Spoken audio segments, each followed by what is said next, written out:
ale, ale, ale, ale, ale, Zaragoza, ale, ale.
Mister, que hemos hablado antes de forma muy tangencial del Mirandés, del próximo rival. Vienen de 2 derrotas consecutivas, la última un poco abultada ante el Almería.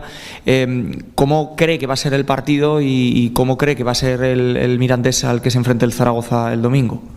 Es que hay 2 Mirandés. Mirandés como local en Andúba y Mirandés fuera de casa. Si te das cuenta, es un equipo que tiene tanto goles a favor en contra, muy altos números, sin embargo fuera de casa esos números también.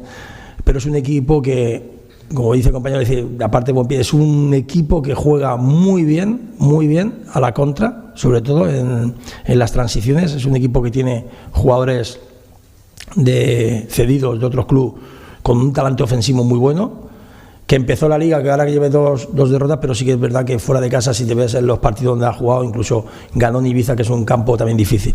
En ese aspecto, máximo respeto, como digo siempre, máximo respeto, por supuesto, pero es que nosotros ahora mismo somos el Real Zaragoza que está herido, y ese orgullo que lo tenemos en todo lo alto, tenemos que sacarlo el domingo desde el minuto 1.